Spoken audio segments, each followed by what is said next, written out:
Hey guys, this is Kara from Bagger Syndicate Cycles. I just want to let you know about a place where you can get the greatest apparel, top of the notch, all about baggers, bikers, and brotherhood. And ladies, don't you worry, we didn't forget about you. Check it out at baggersyndicatecycles.com. Mwah. What's up, everyone? How you guys doing? Oh, yes, we gotta get that music going today. I'm in one of them moods. Yes, this is where I get my hats, baggersyndicatecycles.com. You need to get yours too, man, because you see the ladies that they got over there at Baggers, boy. I'm jealous, Paulie. I am. I gotta come out to New York. We got a party, and I gotta get one of them little ladies. My God. So let's turn that off. Got some news today out of Denver. Not actually Denver, but Colorado. You know, first thing that comes to my mind when you say Colorado, it's Denver. Give me a break, okay? I wasn't good at geography. Anyway, seems like there was an altercation between the Hells Angels and the Mongols. So we'll cover what information we have on that, as well as some other interesting stories. Got a little charity in there, as well as Choreograph's Wall of Shame. Yes, and Zero Motorcycles is now giving you $1,500 if you trade in that gas guzzler for an electric Zero. Now, I have to admit, I like Zeros, but not enough to give up my freaking, engine, man. No, not giving rid of the Fat Boy or the Boulevard for a Zero. That would be something fun to put around town on and all that good stuff. We also, there's a lot of stuff coming out on the next segment, so be on the watch out for that. There is a lot of nervous investors out there as far as Harley Davidson is concerned. Many have said that Harley Davidson just jumped off the cliff with this rewire plan that they have. And I've been saying it all along. Everybody's starting to get scared because Harley Davidson wants to now pivot and serve the top 1% or rubs. Let's just call it what it is, rubs, instead of the hard-working blue-collar working man. And it's not coincidental that Harley Davidson is one of the only manufacturers, I'd have to say the manufacturer, that hasn't made any money this quarter. Everybody else's sales have been through the roof. This is including Japanese, German, English, Polaris has been through the roof. Everybody except Harley Davidson. And in past segments, I've been talking about this, that Harley Davidson has to really make a change. Problem is that its CEO, I've been complaining about it, he is a former Puma, a shoe salesman, as I call it, CEO. And he is just way wrong on their new plan. Now, I get it. I don't run Harley Davidson. And boy, did I get rid of all my shares that I had in Harley Davidson a while back. But anybody who knows anything about this lifestyle knows that this ain't going to work. You don't need to have a Harvard degree to know what they're trying to do is, they're pushing everybody towards the other manufacturers, and it's a sad state of affairs. It really is. And you to tell this guy is from freaking a shoe company. He made a major part of the business model having to do with apparel. Apparel. Who the hell wants to ride a t-shirt?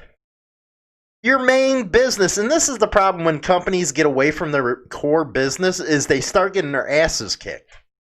And that's exactly what's going to happen to Harley. You do not get away from your core business model.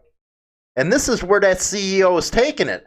I got to give the former CEO, Matt Levetidich, some freaking credit. At least he wanted to come out with different models of bikes. Harley Davidson was always keep the same freaking models, change this and that, plop on a new year tag on it, and boy, you just got a new bike. It was the same damn bike from the year before, but, at least he is trying to move forward. Now he's gone. So, We'll talk more about that in my final thoughts, but let's get to the news and get this show underway, man. I know that's what you guys are looking forward to, man.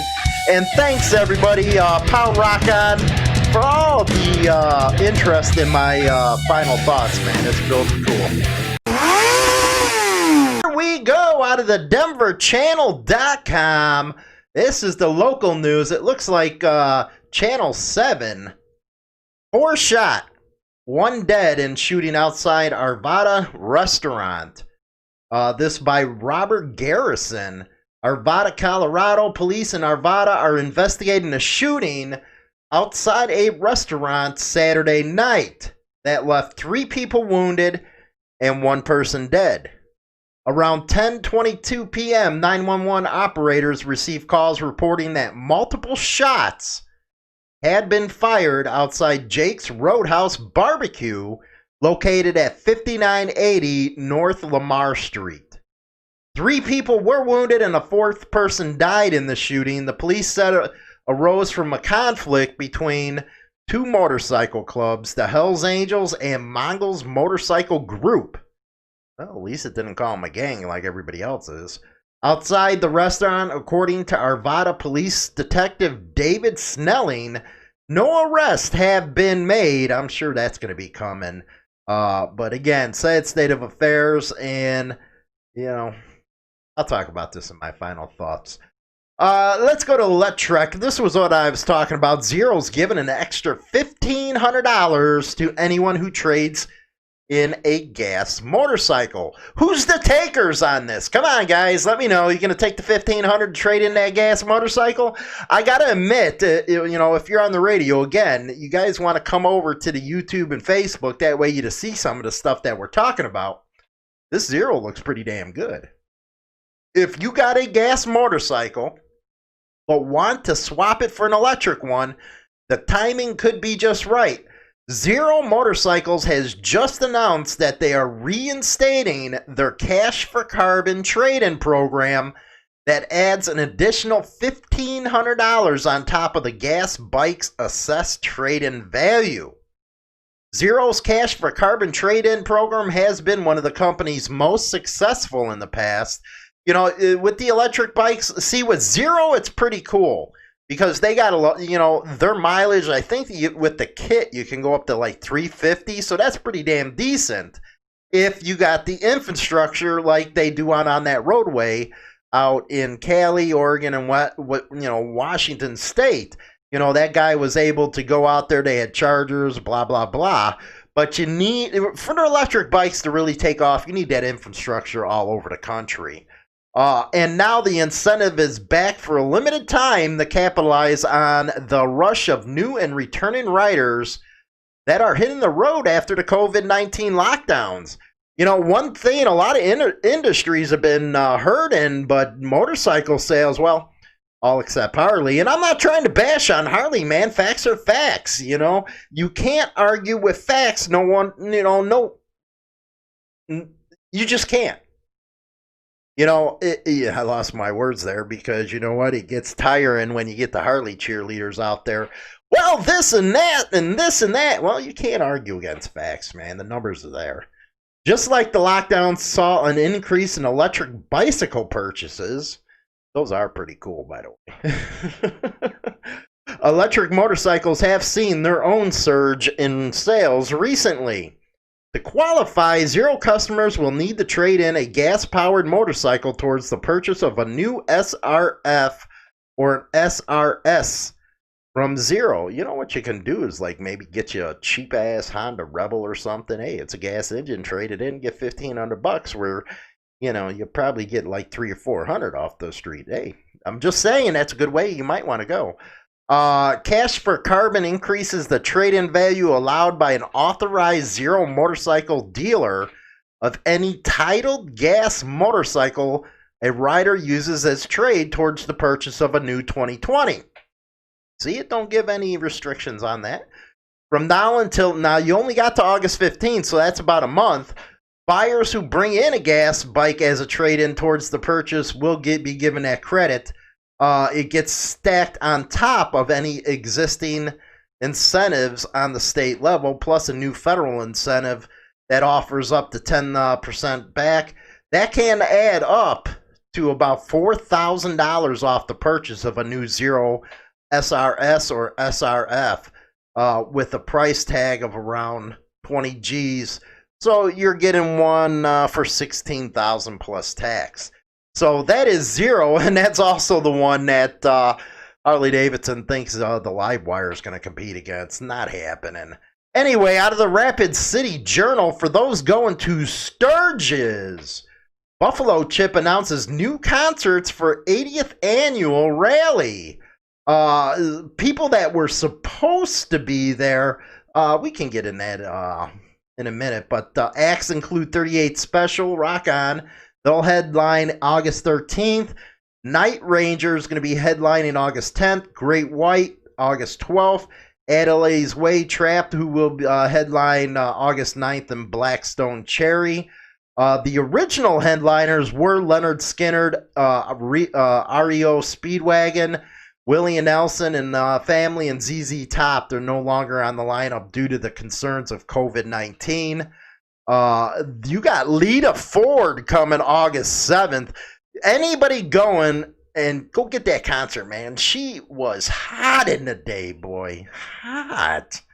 Then you got some other ones out here that, you really don't know. Puddle of Mud, Adelaide's Way, the Flaunt Girls, Trap, Bell Brawl at the Buffalo, and the Flying Piston Builders, and all that type of stuff. So those are some of your concerts that you're going to be seeing over at the Buffalo Chip if you're going down there. Now let's go to a pretty good story right here. Local motorcycle club raises money for pediatric cancer patients. Teamed up to raise money to send pediatric cancer patients and survivors to camp. KLAN News intern Carter Schmidt reports. The Rumbles took over part of Sioux Falls today for the 9th annual Rally and Ride for a Cure Poker Run. The event is hosted by the Bellator Titans, a local motorcycle club. What we're all really about is helping our communities and children in our communities and families that need help and stuff. Pretty much anything. We're involved in quite a few different charity fundraisers. The Poker Run raises between $40,000 and $60,000 a year, with all proceeds going right to Camp Bring It On, hosted near Watertown. It takes about $1,800 to $2,000 per child to go to that camp, and with our help and some other foundations that raise money for this, we're able to let these kids go to summer camp and build lifelong relationships with other children that have been through the same thing they have. And we've been doing it for 9 years, and we're approaching $500,000 raised. The Poker Run started at J&L Harley Davidson in Sioux Falls and ended here at Critters Lounge in Crooks. Riders stopped at 5 of 10 designated stops on their way before finishing here to draw their hand. Normally, Ride for a Cure is a 2-day event where we have a ride on Saturday and then a kind of vendor community day on Sunday. And this year, just because of COVID, we have pushed the event back to July. Normally, we have it in May. Camp Bring It On is a summer camp for kids who have the shared experience of cancer. I actually lost my little brother this year to cancer, and so it makes it even a deeper deal, and we've lost. Rock on, man. Rock on. Let's go to Corey Graff's Wall of Shame. A UK police officer arrested after Lexington crash. What's this all about? University of Kentucky police officer is facing charges after a crash. Lexington police arrested Marco Fricker about 3:30 this morning. Wall of shame, they say buddy. He was involved in a single car crash and admitted to drinking 2 beers. They also say he admitted he should not have been driving. A representative with UK says Fricker had already given his notice to leave the police department. Thursday was supposed to be his last day. UK made the decision to end his employment after his arrest, but did not formally fire him. Fricker is charged with DUI and leaving the scene of a crash. Now, man, not good there. Marco Fricker, you're in the choreographed Wall of Shame. Again, he was arrested on charges of operating a motor vehicle under the influence and leaving the scene of an accident. Unreal. You schluck. You know what? I cannot stand DUIs, man. You know what else? Okay, don't forget you can take us with you on the ride or listen to us at work on Spotify, iTunes, and all major podcasting platforms. So, my final thoughts, and I think I'd preempt the comments that I'm going to get about the first story. Every time I do a story, I don't care if it's about this club or that club, the first thing a lot of people say, and they say it a lot on HarleyLiberty.com, why can't clubs just get along, especially in these times? And I really never, gave my viewpoint, and this ain't gospel or opinion on this, but I think one thing that people don't understand is there's a difference between a club member and a citizen, or a biker from like a riding club or some other association. A lot of motorcycle club members, and especially the hardcore 1% or 99ers, they live this life day in and day out, 24 hours a day, 7 days a week. This is their life. They went through the prospect, probate period, whatever you want to call it. They put the work in to get the patch. And that's one of the reasons why a lot of these established clubs, they get upset by the pop-up clubs, because everybody knows that, hey, you don't want to put the work in, that's why you just want your patch. So you didn't earn it, why should we give you respect? And they got a point. What respect should they be given? They haven't made their bones on the street. They haven't done nothing on the street. And let's be honest, a lot of this stuff revolves around what's going on the street. This ain't your gangland on the History Channel.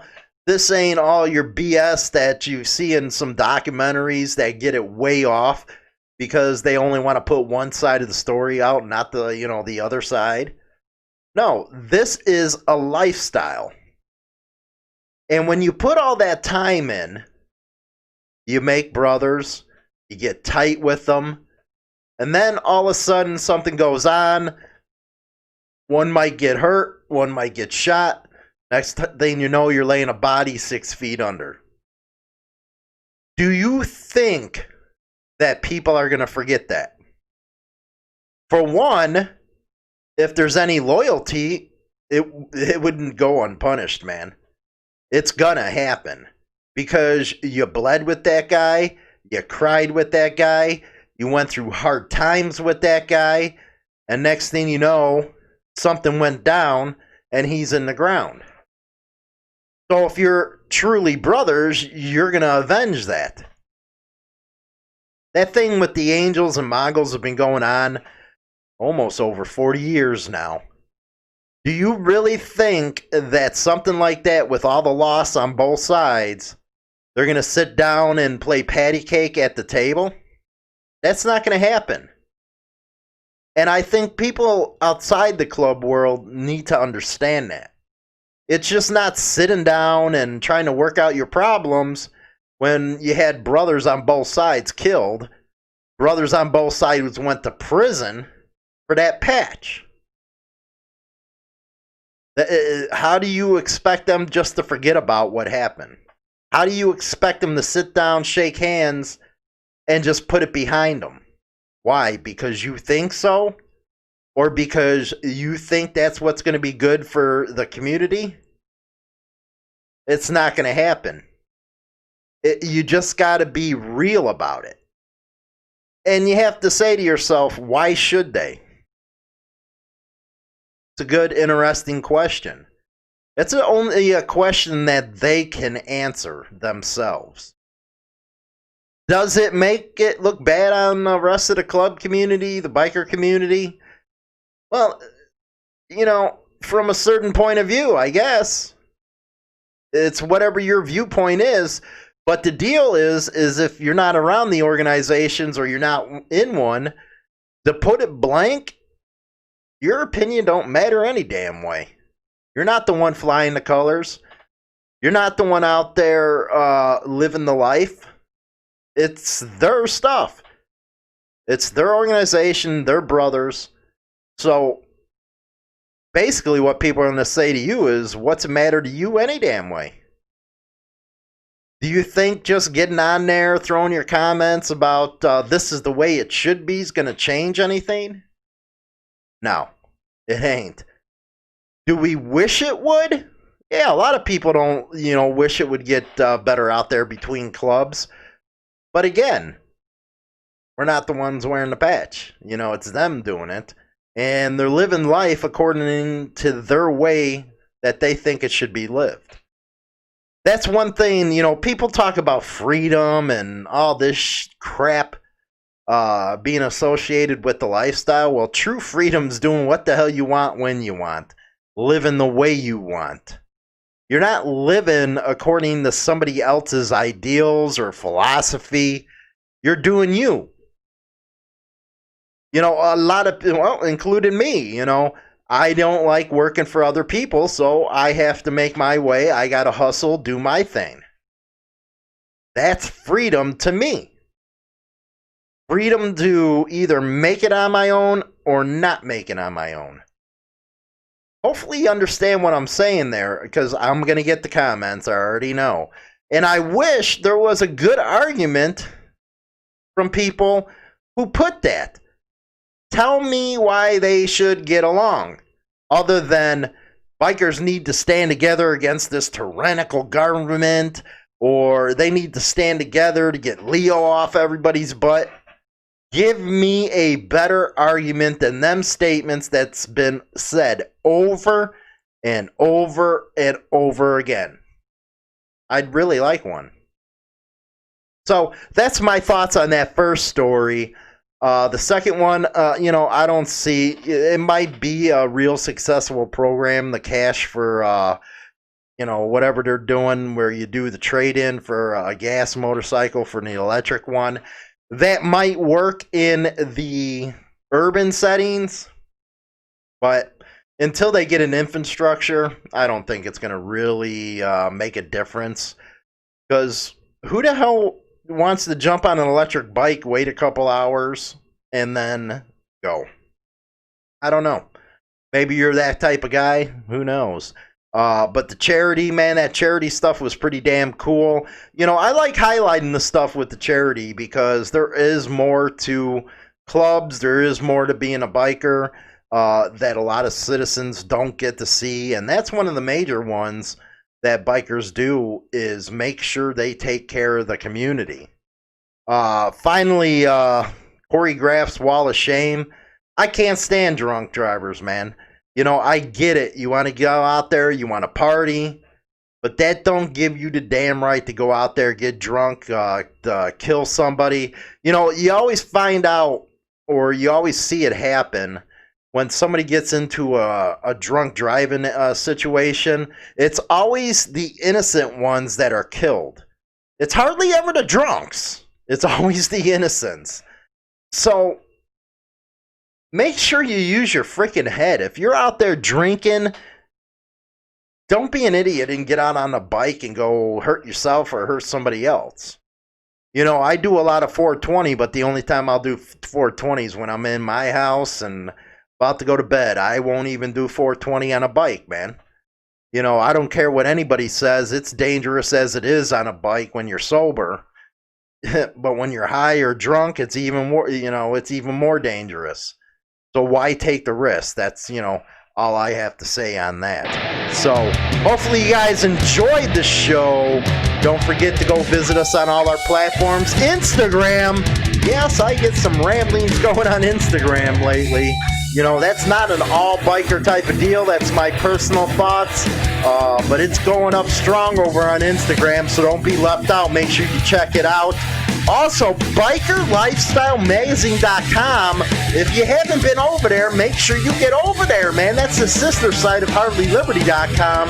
That's where you're going to find out a lot of manufacturer news, motorcycle rallies, the good that bikers are doing in the community. Again, bikerlifestylemagazine.com. So, With that, I'll see you on the next segment. Guys, you take care and kick butt. The show is now available on Spotify and all major platforms, including iHeartRadio, iTunes, Stitcher, and more.